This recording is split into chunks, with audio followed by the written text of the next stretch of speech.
students, how are you? I hope you all are doing good. Today we are starting a chapter which name is Culture and Science in Ancient Period. Now, before starting the chapter, you have to know some important terms.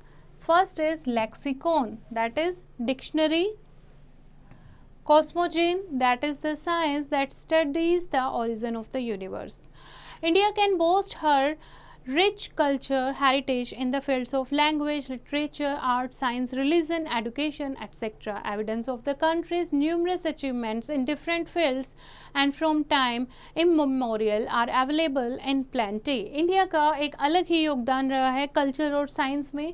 Ancient period में आप पढ़ोगे कि India से कितनी चीज़ें discover हुई हैं. Language के फील्ड में, लिटरेचर के फील्ड में, आर्ट, एजुकेशन, रिलीजन के फील्ड में इंडिया का क्या योगदान रहा है. Okay, first we will read about literature. Indians made rich contribution in the field of language and literature. The Vedic literature is the oldest and unparalleled in the world. Vedic literature जो India ने introduce की है, that is the oldest and unparalleled in the world. Beside religious, sacred, Brahmanical, Buddhist and Jain literature, there is a vast collection of secular literature written in Sanskrit, Pali and Tamil language. First is the Vedas and associated text. Literature के बारे में हम पढ़ रहे हैं तो सबसे पहले हम वेदास की बात करते हैं. ठीक है, Vedas are Indians earliest literary work, जो सबसे पहले इंडिया में लिखे गए थे. India's earliest literary works. The word Veda का मतलब होता है knowledge. There are 4 Vedas: Rigveda, Yajurveda, Samaveda and Atharvaveda. They contain hymns in praise of different gods and goddess. इनमें क्या लिखी हुई है? इनमें hymns लिखे हुए हैं अलग अलग भगवान को, देवी देवताओं को खुश करने के लिए जो यूज़ किए जाते थे. These hymns were passed orally from one generation to the next until they were finally written down later. और जब तक ये कंपोज नहीं किए गए वेदास में, तब तक ये orally generation to generation pass होते आ रहे थे. Along with the Vedas, there is a series of texts called Brahmans. और वेदास के साथ साथ और भी इसके साथ एसोसिएटेड टेक्स्ट हैं जिसको ब्राह्मण्स बोला जाता है. Brahmanas, okay. Each Veda has a separate Brahman and they are commentaries on the Vedas. Besides, there are also 108 Upanishads which contain the essence of Vedanta philosophy. और इनके अलावा 108 हमारे पास उपनिषद हैं जिसमें वेदांता फिलोसफी को दिखाया गया है. उसके बाद है वेदास के बाद आते हैं पुराण्स. पुराण क्या है? पुराण एक स्टोर हाउस है ट्रेडिशन का, लेजेंड्स का, मिथ का, डोगमेस का, रिचुअल्स का, मोरल कोड्स का और रिलीजियस एंड फिलोसफिकल प्रिंसिपल्स का. The Puranas are 18 in number. कितने पुराण हैं हमारे? 18 हैं. And served as the canon of a new religion that is Hinduism. These were composed in a simple language and were extremely popular. Some of them are sectarian in character and both Vaishnavites and Shaivites have special Purans belonging their particular deities. Some well-known Purans are Vayu Puran, Matsya Puran, Vishnu Puran and Markandeya Puran, Bhagavar Puran and Sakanda Puran. पुराण काफ़ी famous हैं क्योंकि ये local simple language में लिखी हुई हैं. वैष्णवीज के अपने अलग पुराण हैं, शैवतीज जो थे उनके अपने अलग पुराण हैं और कुछ फेमस पुराण के नाम आपको दिए गए हैं. The first 4 of which were probably compose between 300 to 600 AD.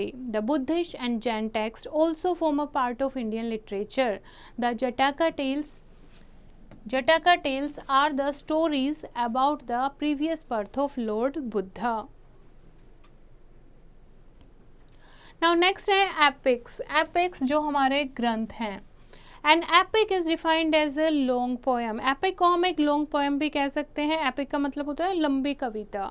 A literary composition describing the heroism and other virtues of Kshatriya princes. जो क्षत्रिय प्रिंस थे उनके हीरोइज्म यानी उनकी बहादुरी के बारे में, उन्होंने जो किया उसके बारे में उसको कविता को कंपोज किया गया है. To the world the Indians gave 2 great epic, the Ramayana and the Mahabharata. World में इंडिया का का क्या योगदान रहा है? इंडिया ने ग्रेट एपिक दिए हैं वर्ल्ड में, the Ramayana and the Mahabharata. Neither of the two may be regarded as a composition of a single poet, nor even the product of a single age. ना ही ये single age के product हैं, ना ही ये single poet ने लिखे हैं. It is certain that both of them, especially the later, underwent considerable additions and changes in successive ages and did not assume their present form till the 3rd of the 4th century. Their beginning must, however, be dated to the 6th to 8th century earlier. ठीक है, जिसमें भगवान Shri Ram and while Ram and Krishna, the two chief incarnation of Vishnu, play the most prominent part in them. They represent Shaivism also, which are a popular cult prevalent all over the country. तो ये जब तक final नहीं हुए 3 से 4 poet जो हैं उन्होंने इनको कंपोज किया है. ठीक है, काफ़ी टाइम के बाद इनको कंपोज किया गया है, फाइनल कंपोज किया गया है. रामायण जो है वो स्टोरी है अयोध्या के प्रिंस भगवान श्री राम की. ठीक है, उनके बारे में जब उनके फादर ने उनको 14 साल का वनवास दिया था और कैसे उन्होंने 14 साल फॉरेस्ट में एग्जाइल के स्पेंड किए, कैसे वहाँ पर रावण को डिफीट किया, रावण को मारा. ठीक है, the most notable non Aryan chief of the south and return to Ayodhya after 14 years of exile. Okay, Ramayana जो है अगर हिस्टोरियन की हम बात करें तो रामायण लिखी गई है महर्षि वाल्मीकि ने. That represent the expansion of the Aryan culture into Deccan and South India. It also plays an indirect tribute to the high state of material and moral culture of non-Aryans, which was hardly inferior to that of the Aryan. उसके बाद है the story of Mahabharata. Mahabharata की story जो है उसमें काफ़ी characters हैं. ठीक है, काफ़ी कॉम्प्लेक्स स्टोरी है ये, जिसमें कुरुक्षेत्र में जो युद्ध हुआ था कौरवास और पांडवास के बारे में के बीच में उनकी political, social, moral, religious topics को इसमें कंपोज किया गया है. The Mahabharata reflects an important feature of the history of India and that of the period. For example, the evolution of an empire out of a host of petty states fighting for supremacy with one another. It shows considerable advance over the Ramayan period in war and diplomacy and in various phases of society. ठीक है, तो ये तो हमारे epics हैं, the Ramayana and the Mahabharata. उसके बाद secular literature. और भी हमारे पास ऐसे कई पवित्र लिटरेचर है, सेक्युलर लिटरेचर है, दैट इंक्लूड काव्यास और poetry, drama, lyrics, prose, romance and fables. The name and stature of Kalidasa stand unmatched in the history. Kalidasa जिन्होंने बहुत सारे काव्य कंपोज किए हैं, जैसे कि Raghuvamsham and Kumarasambhavam. Dramas किए हैं जैसे Abhijnana, Shakuntalam and Vikramorvashiyam, and lyric poem like Meghadutam are read all over the world. ठीक है, तो इस तरीके से इसमें सेक्युलर लिटरेचर है हमारे, कौन कौन से पोएट फेमस रहे हैं और उन्होंने क्या कंपोज किया है. This you have to read one by one. Now in the field of drama, many work prior to Kalidas time have survived. Kalidas से पहले भी ड्रामाज में काफ़ी वर्क जो है वो सर्वाइव कर रहे हैं. ठीक है, उनसे पहले भी काफ़ी लोगों ने कंपोज किए हैं. Bhasa wrote the famous Swapnavasavadatta and Pratijna Yaugandharayana. Shudraka was the author of Mirchacharitika and Emperor Harshvardhana was the author of Ratnavali and Nagananda. Among the prose romance, the earliest notable work is दशमुखा चरिता. ठीक है, तो इस तरीके से ये आप इनके बारे में रीड करोगे कि किसने, कौन से फेमस उस टाइम पर पोएट कौन से फेमस थे और उन्होंने क्या कंपोज किया है, उनके बुक का क्या नाम है. ठीक है, इसी तरीके से Amar Singh the great lexicographer of the Gupta period. Lexicographer अभी आपने पढ़ा था, लेक्सिको क्या होती है, डिक्शनरी. ठीक है, of Gupta period is famous for his Amar Kosh and Dhanvantari, Virtue and Vachaspati etc. were the other lexicographer who flourished before Amar Singh. तो इस तरीके से किसने डिक्शनरी की शुरुआत की थी, किसने मैथमेटिक्स एंड एस्ट्रोनॉमी में क्या अचीव किया है। इंडिया में in mathematics and astronomy India achieved a high level of success. The earliest scientific work were the सिद्धांत for 4th C to AD and Aryabhat and Brahmagupta were the other famous scholars of the era. Medical science में चरक, the author of the Charaka Samhita, was a contemporary of Kanishka, and Shashutra, the well-known physician, flourished earlier than the 4th century AD. Vago-Bhatt 7th C AD was well-known author. उसके बाद है Tamil literature. Tamil language is the oldest of the Dravidian group of language, which also include Kannada, Telugu and Malayalam. The earliest literary work of these three languages may be dated respectively in the 9th, 11th and 14th centuries, but history of Tamil literature is rooted in mist of time. Its earliest work is associated with 3 Sangams, and all of which flourished in the Pandya kingdom. These Sangams date between 500 BC to 500 AD. Most of these works are now lost, and the only Tolkappiyam of the second Sangam is a grammatical treatise, which is treatise written in the form of sutras. ठीक है, तो mostly वहाँ पर क्या होते थे, तमिल में संगम्स होते थे जिनको कंपोज किया गया था। ठीक है, संगम लिटरेचर आपने सुना होगा। तो उसमें क्या होते थे, जितने भी पोइट के संगम होते थे, सम्मेलन होते थे किंग्स के साथ, उसमें उसको कंपोज किया जाता था। तो बाकी के जो पहले के जो संगम हुए थे उनका जो लिखा गया था वो लोस्ट है, वो अभी तक हमें नहीं मिले हैं।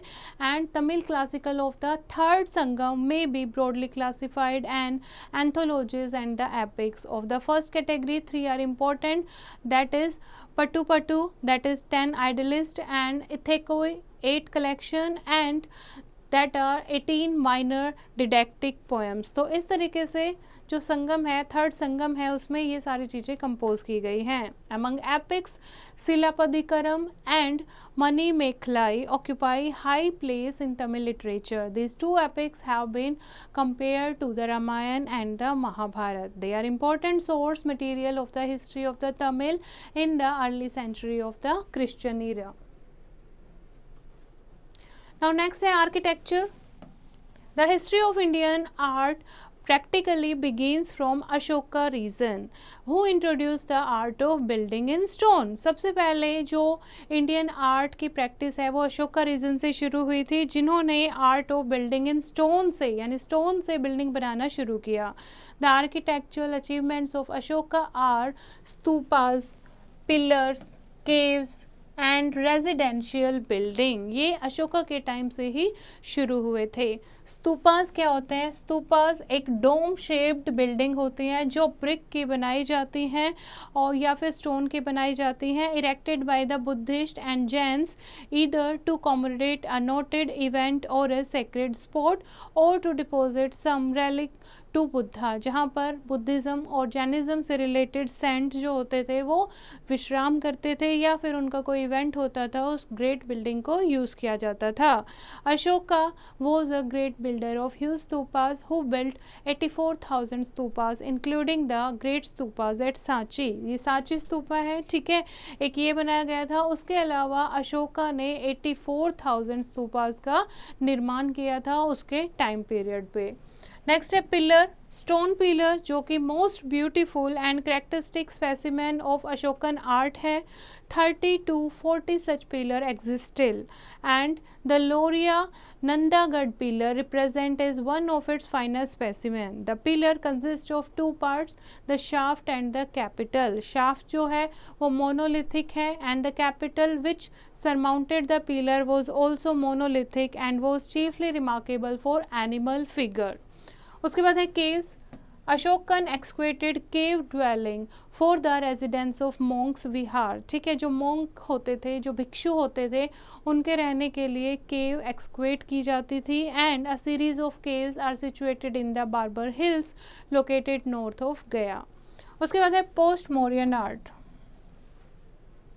मौर्यन आर्ट यानी मौर्यन के बाद आर्ट एंड आर्किटेक्चर में क्या चेंज आए? The Indian art which attend a high standard of excellence during the Mauryan period continued to flourish in the subsequent periods too. After the downfall of the Mauryan Empire, hundreds of cave dwellings were erected in different parts of India. Mauryan Empire के decline होने के बाद भी 100 of caves जो हैं वो dwell की गई इंडिया में अलग अलग पार्ट में. They also served as vihars or residence of the wandering monks as well as chaitya halls. And the post-Mauryan caves such as those at Bhaja, Bedsa, Kondane, Kunnar, Nasik, Ajanta and Ellora in the west and Udayagiri, Odisha are the finest example of the later series of caves. जहाँ पर ये भिक्षु जो होते थे जब ये travel करते रहते थे तो थक जाते थे तो ये केव्स में आराम करते थे, रेस्ट करते थे, इसीलिए काफ़ी केव्स जो हैं उस टाइम पर डिस्कवर की गई थी. केव्स को काफ़ी सुंदर गेटवेज के साथ डेकोरेट किया जाता था, स्तूपास को भी गेटवेज के साथ डेकोरेट किया जाता था. नेक्स्ट है the different school of sculpture. अब स्कल्पचिंग को सिखाने के लिए अलग स्कूल जो थे इस्टेब्लिश किए गए थे, जैसे कि मथुरा, पटना, विदिशा, पव्यान, मध्य प्रदेश में काफ़ी ऐसे अर्लीस्ट स्टोन इमेजेस जो हैं वो डिस्कवर हुई हैं. They were mostly of yakshas and yakshinis. The divinities worshipped in rural areas and the elegant figure of a female chauri bearer found at Didraganj near Patna, Bihar is a brilliant example of a highly developed art. Later on, the art of image making developed at two places, Gandhara and Mathura, and there were four notable schools of sculpture in the post-Mauryan period, those of Gandhara, Mathura, Sarnath and Amravati. तो school of learning में 4 school थे, Gandhara and Mathura, Sarnath और Amravati. Gandhara school flourished in the northwestern frontier region of India.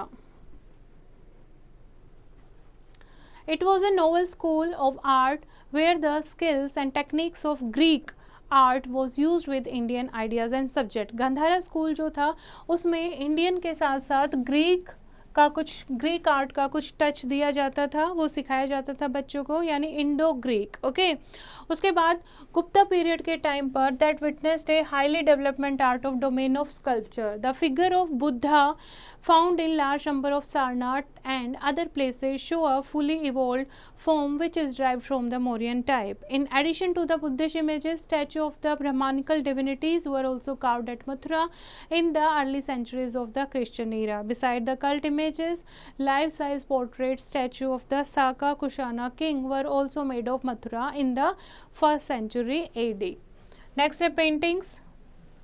The art of painting was practiced in India from very remote times. बहुत पहले से ही painting की जो practice है वो इंडिया में चलती आ रही है. जो अर्ली मैन थे वो वॉल पर, केव्स की वॉल पर पेंटिंग किया करते थे, डेकोरेटिव पेंटिंग किया करते थे, जो डेली के सीन होते थे उसको डिपिक्ट करते थे. ठीक है, and there are painted frescoes in the Jogimara cave of the Ramgarh hill in Sargurja, Madhya Pradesh. Traces of painting also exist in Bedsa cave, which probably date to the 3rd century AD. The best fresco painting in India can be seen in Ajanta cave, which were made between the 1st and 7th century AD.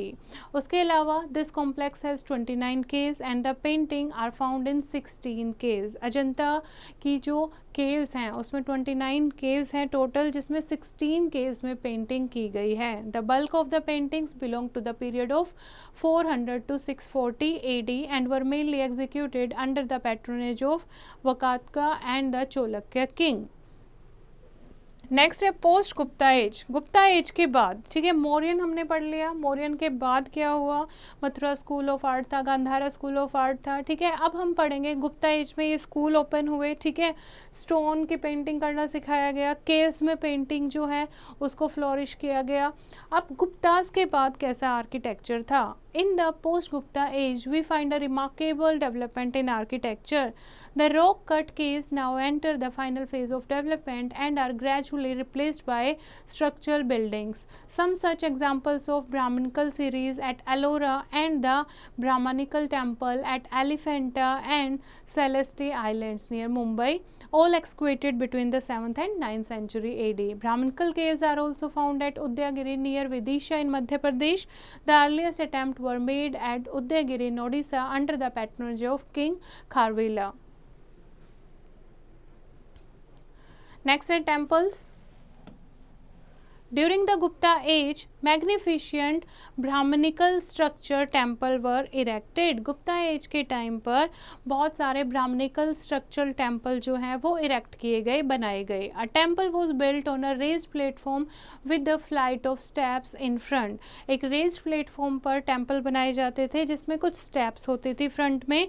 It's plan वो square, sometimes rectangular. और जो temple का plan है, जो map है, वो या rectangular shape में होता था या स्क्वायर में. There was an inner sanctum where the idol of the deity was installed. एक अंदर एक होल होता था, इनर स्कैंटम होता था, जहाँ पर जो डाइटी होती थी, जिसकी पूजा की जाती है, उनको रखा जाता था. Around the sanctum was the curved path for circumambulation. और उनके आसपास, डाइटी के आसपास कुछ जगह होती थी सर्कुमुलेशन के लिए. And the sanctum was preceded by a porch with 4 pillars supporting the flat roof of the temple. The door frames of the sanctum and the pillars of the porch were well ornamented. ठीक है, उसे अच्छे से decorate किया जाता था. मंदिर के ऊपर एक पिरामिड टावर, पिरामिड टाइप में टावर होता था जिसको शिखर कहा जाता था. गुप्ता पीरियड के टाइम पर टेम्पल्स जो हैं वो 2 टाइप के होते थे. Temple architecture, that is Nagar and Dravida. ठीक है, नगर और द्रविड़ा 2 टाइप के जो टेम्पल थे, सिग्निफिकेंट स्टाइल थे, वो फॉलो किए जाते थे. And the salient feature of the Dravidian style include the upper storey placed over the sanctum. Dravidian style में क्या किया जाता था, अपर स्टोरी को स्कैंटम से ऊपर प्लेस किया जाता था for shadowing the roof formed by the succession of gradually receding storeys. During the Gupta period the whole country was strewn with temples. Gupta period के टाइम पर पूरी कंट्री में जगह जगह पर टेम्पल बनाए गए थे, बहुत सारे टेम्पल बनाए गए थे. लेकिन जब मुस्लिम इन्वेडर आए तो उन्होंने बहुत सारे टेम्पल्स को डिस्ट्रॉय कर दिया. अभी भी बहुत सारे पुराने टेम्पल जो हैं अभी तक सरवाइव कर रहे हैं. एंड महाबलीपुरम और उसके अलावा मम्मालपुरम, महाबलीपुरम और Mamallapuram south of Chennai has many cave temples with fine reliefs on the rocks of the sea coast, and they were carved from huge solid rocks in the 7th century AD. Nearby existing the Rath, which are adorned with marvelous figure sculpture. The structural temples at Kanchi, known as Kailashnath and Vaikuntha Perumal, were built by the Pallava kings. Next is science. The Rigvedic Aryans made rich contribution to cosmogony. In the Rig Veda, mention has been made about the origin of the universe from atom, which is quite close to the modern concept. Rigvedic Aryan में that made a rich contribution to cosmogony. Rigveda में mention किया गया है origin of the universe की एक atom से origin हुआ है universe का. And the Yajurveda provide good information about the astronomy of the Vedic period. The Jyotish Vedang is a later work of a practical utility of the astronomy. They are references to astronomical subject in the Brahmans and Aryankas. The theory of zero and decimal system are also credited to the thinker of this age. Aryabhat and Varahamitra and Brahmagupta were the foremost astronomer and mathematician of this world. And it was Brahmamihira who stated that the moon rotates on its axis. Next है astronomy and astrology. Astronomy और astrology में India का क्या योगदान रहा है? Aryabhata, B 476 AD. He was one of the greatest Indian scientists ever. In his Surya Siddhanta he explains the causes of the solar and lunar Eclipse. उन्होंने अपनी बुक सूर्य सिद्धांता में सोलर और लूनर इक्लिप्स के कॉजेज के बारे में एक्सप्लेन किया है. His calculation of the sidereal rotation of the earth is very close to the figure estimated by the modern astronomer. He was the first Indian astronomer to discover that the earth rotate on its axis. He also worked out and explained variations in planetary motion. He was the first to discover sine functions or trigonometry and utilize them in astronomy. And he was also the first to treat mathematics as a distinct subject and dealt with evolution and involution, area and volume, progression, algebraic identities. He is famous for evolving the decimal system also. His Aryabhatiam deals with arithmetic, geometry, algebra and trigonometry. उसके बाद है Varamihira. He was a famous astronomer and mathematician of his age who flourished at the end of 5th century AD, जो अपने time के बहुत ही famous astronomer और mathematician रहे हैं. He divided ज्योतिष शास्त्र into 3 branches: तंत्र, astronomy and mathematics, Hora, horoscope and Shastra, astrology. His Panch Siddhantika is a work on astronomy, while Brihatra Samhita is a work on astrology. Next है Brahmagupta. He was a famous astronomer और एक mathematician भी थे. And he long before Newton declared the laws of gravity. Newton से पहले ही इन्होंने laws of gravity को डिस्क्राइब कर दिया था. His famous work Brahma Siddhanta dated on 628 AD covers arithmetical operation, square and cube root, interest, progression, geometry, mensuration, algebra etcetera. Next is medicine. The medical school of Charak and Sushruta continued to flourish during the Gupta age. Ashtanga Sangraha and Ashtanga Hridaya Samhita, written by Vagabhat, are also famous works of medicine. Saliotra produced Ashashastra, a treatise on horses. Palkapaya wrote Hashya Ayurveda, a work on veterinary science, and Nagarjuna discovered the methods of distillation and disinfectants, and much attention was devoted to surgery and surgical instruments as well. So this is the contribution of earliest India in the field of philosophy and medicine. Now just have a quick recap of the chapter. India has a rich cultural heritage in the fields of literature, art, science, religion, education, etc. Vedic literature is the oldest in the world. Apart from religious literature, secular literature is also vast.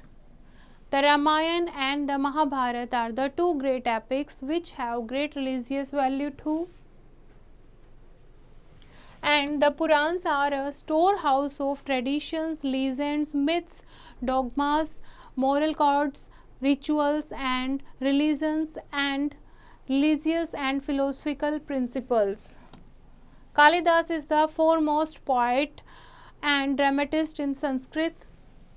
Among the poets, Ashama Ghosh was the most prominent during the time of Kanishka, and Bhairavi, Bhatti, Magha, etc. flourished between 6th and 7th century AD. Bhasa, Shudraka and Harshvardhan were notable dramatists. Dandin, Subandhu and Harshvardhan were notable dramatists. Panchtantra and Brihakatha are eminent fairy tales and fables. Nitisara by Kamandaka and Kamasutra by Vatsyana are notable works on polity and art of love respectively. Harshcharita by Banbhat and Vikramaditya Charita by Bilhana are historical works. Arthashastra by Kautilya and Nitisara by Kamandak are the best work on politics. Aryabhat, Brahmihira and Brahmagupta produced great works on astronomy and mathematics. Charak, Sushruta and Vagbhat excelled in the field of medicinal science. In the field of architecture, stupas, pillars, caves, etc. built by Ashoka deserve special mention. And in the post-Mauryan era, cave dwelling, vihars and chaityas and several cave temples were built. Some of the notable caves are at Ajanta, Ellora, Udayagiri and Khandgiri. So this is the chapter bachche. I hope you have understood the chapter. You have to read it once again and do the back exercise yourself.